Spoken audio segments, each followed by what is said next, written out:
Muito bem, sem querer dizer o óbvio, mas já dizendo, o armamentismo no Brasil, nos últimos anos, cometeu uma série de erros que nós precisaremos admitir para que a gente possa evoluir, consertar e, quem sabe, ter um Brasil com mais liberdade, com mais segurança, mais próximo daquilo que nós todos acreditamos como um bom país, próspero, adequado para que as nossas famílias cresçam em um terreno fértil e não em um terreno, digamos assim, não muito promissor.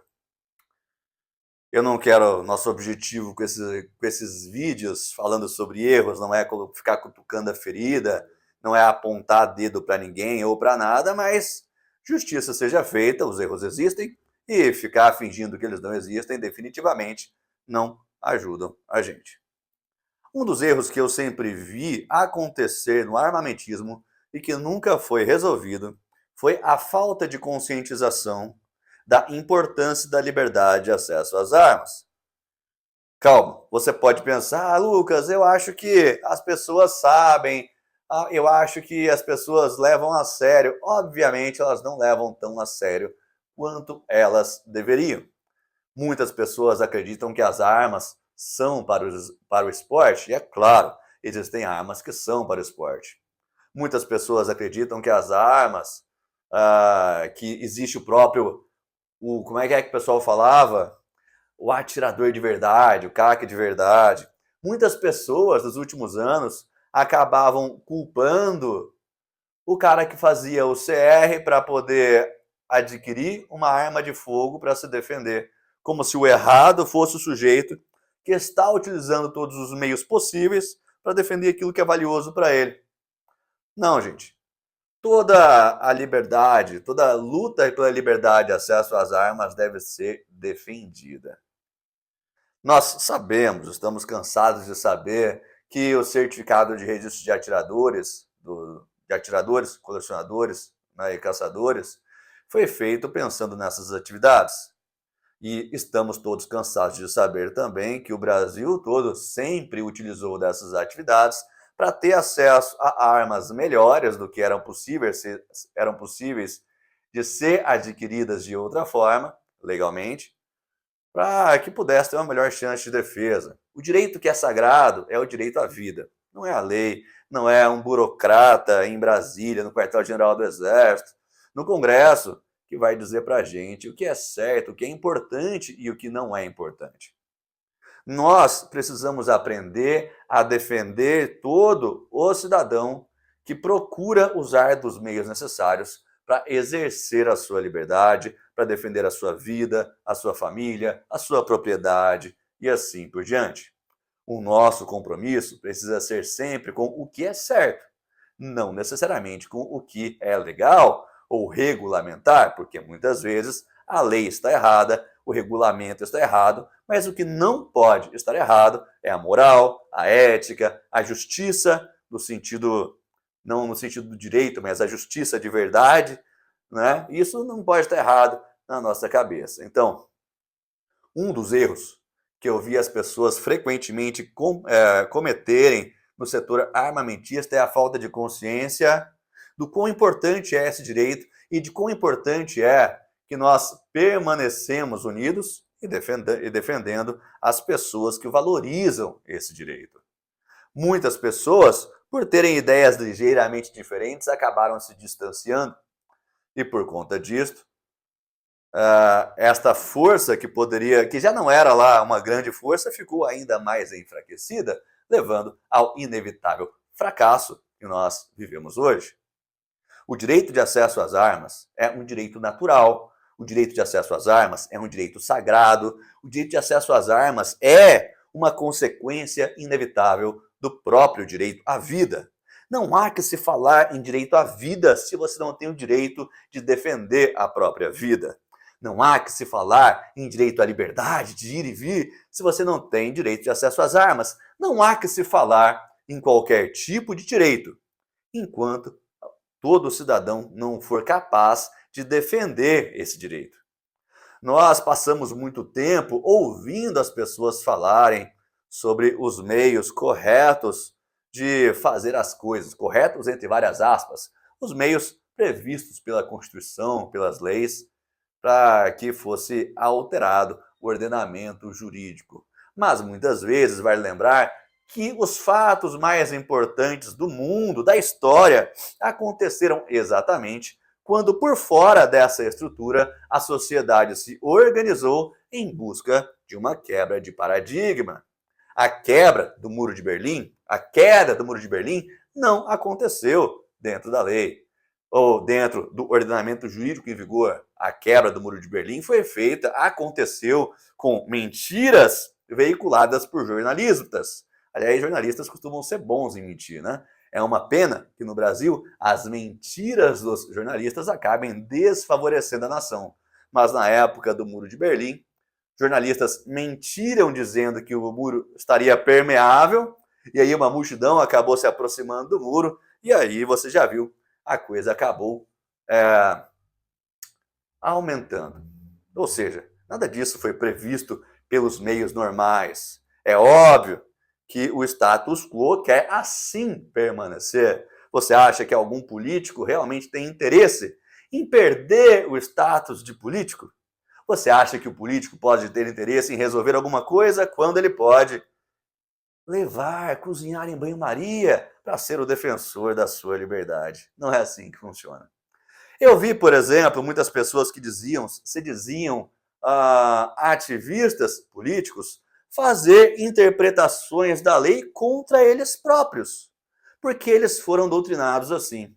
Imagina só, como é formada a estrutura do Estado no Brasil? Você tem, é claro, um núcleo do Estado, você tem um Estado que é inchado, que, portanto, consome muitos recursos, você tem os funcionários públicos, você tem a galera do Bolsa Família, você tem os aposentados e pensionistas, você tem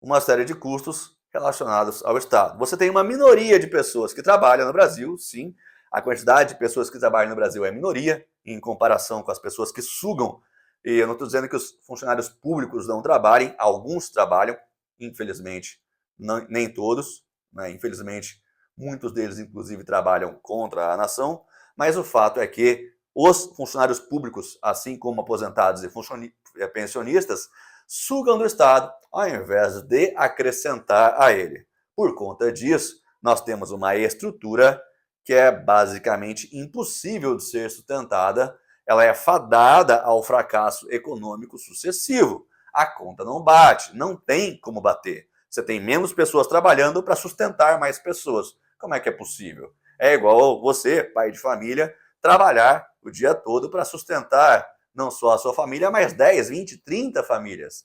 Não dá, a conta não bate. O que acaba restando para boa parte dessas pessoas é acabar, se você quiser ter algum tipo de êxito, de alguma forma, algum tipo de segurança, boa parte das pessoas acaba recorrendo ao funcionalismo público, porque afinal de contas, já que eu não sou o cara que vai pagar a máquina, eu vou puxar da máquina para mim.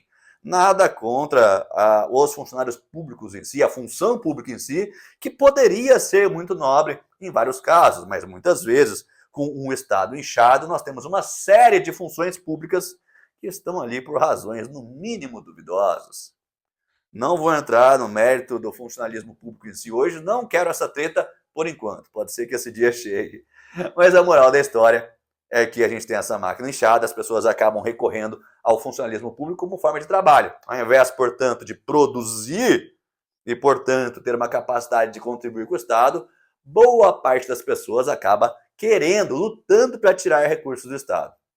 E aí tem pressão, abre concurso daqui, cadê? Chamar os concursos de lá, não sei o que, é claro, você já conhece. Tem greve hoje em sei lá quantas universidades do Brasil. As universidades querem mais recursos, né? E mais recursos são tirados de quem tenta trabalhar, quem tenta produzir, que poderia sustentar a nação ao invés de sugar dela. Esses funcionários públicos chegam então no seu curso de formação e adivinha só, eles vão ser ensinados por pessoas que vão defender essa máquina. É muito difícil, é um caso excepcional, não estou dizendo que não exista, mas é excepcional ver um funcionário público pensando com uma mente, com um pensamento, com um raciocínio crítico que faça ele perceber o quanto o Estado é pernicioso, o quanto o Estado é um mal para a nação, especialmente quando esse Estado passa a ser tão inflamado, quase cancerígeno, como o Estado brasileiro. E essa pessoa acaba se formando, portanto, né, nas funções públicas diversas, entendendo que o Estado é super legal, entendendo que o Estado é importante e estando alinhado, já que ele precisa prestar concurso, ele vai fazer as provas dele basicamente respondendo aquilo que o Estado manda. Se o Estado mandar o sujeito responder que A é igual a B, e no concurso público as pessoas vão aprender e vão jurar de pé junto que A é igual a B. Afinal de contas, não importa o raciocínio crítico, importa a aprovação. É ou não é? Estas pessoas, muitas dessas pessoas que se formam, que acabam assumindo os cargos e as funções públicas, portanto, acabam exercendo posições que podem influenciar, de certa forma, a sociedade. Promotores, juízes, professores universitários e assim por diante. Imagina que você tem um caldo grosso de juízes, de magistrados, que foram não formados, não educados, mas adestrados a pensarem exatamente como o Estado gostaria que os juízes pensassem. Não de uma forma que seria boa para a nação, mas da forma como o Estado, com todos esses problemas que a gente já narrou, gostaria que eles pensassem. Será que isso faz mal para a sociedade? As decisões todas indo ao encontro dos interesses do Estado e não da liberdade. Você segue com os promotores, você segue com os professores universitários. Veja o tipo de educação que nós temos nas universidades do Brasil. Onde é que eu quero chegar com isso? O que essa situação política toda tem a ver com o armamentismo? É muito importante que o armamentista, que a pessoa que entenda realmente a importância da liberdade irrestrita de acesso às armas, defenda por todos os meios a liberdade irrestrita de acesso às armas. Eu vi juristas defendendo, por exemplo, que o porte do CAC não existia na Lei 10.826, sendo que esta é uma interpretação factível. Sendo esta uma interpretação factível da lei, por que diabos um sujeito que se diz armamentista está fazendo uma interpretação restritiva da lei, ou seja, contra a liberdade e a favor do Estado? A resposta é clara, porque esse camarada foi adestrado e ele é completamente incapaz de exercer o raciocínio crítico e, mais ainda, portanto, ele é incapaz de defender a liberdade, de defender a nação, de defender os interesses do direito de acesso às armas de forma irrestrita. Os erros sucessivos do armamentismo no Brasil, de forma geral, dizem respeito, direta ou indiretamente, na falta de compreensão sobre quão importante é a liberdade de acesso às armas. Não existe qualquer outro direito mais importante para um país do que o direito de acesso às armas. Eu tenho certeza que nesse momento assistem este vídeo pessoas que não concordam com essa afirmação. O camarada pode pensar, Lucas, mas o direito à propriedade é mais importante do que o seu direito de acesso às armas. Não existe, meu amigo, direito à propriedade sem direito de acesso às armas. Porque o Estado vai lá e vai pegar a sua propriedade a hora que você quiser. O bandido, o invasor, vai invadir a sua propriedade a hora que você quiser, porque você não tem armas. Você pode falar sobre qualquer outro direito, sobre direito à vida, sobre direito até a liberdade de pensamento, a liberdade de expressão. Qual liberdade de expressão a esse momento no Brasil será que a gente pode falar? Não é mesmo? É importante, primeiro, e esse é o meu chamado para vocês hoje, para vocês que assistem esse vídeo, é muito importante, por que não dizer imprescindível, condição necessária para que o Brasil recupere o estrago feito nos últimos anos, que o cidadão compreenda, portanto, a liberdade, a importância da liberdade irretocável, da liberdade sem qualquer tipo de interferência do Estado de acesso às armas. Eu já expliquei isso anteriormente, sobre como a interferência do acesso às armas do Estado ao acesso às armas é perniciosa e favorece exclusivamente o crime e o próprio Estado, enquanto o cidadão fica à mercê de abusos e do crime que cresce exponencialmente. Fica o meu convite. Compreenda e defenda de forma incisiva a liberdade de acesso às armas sem ressalva. Um abraço do monge e até o próximo vídeo.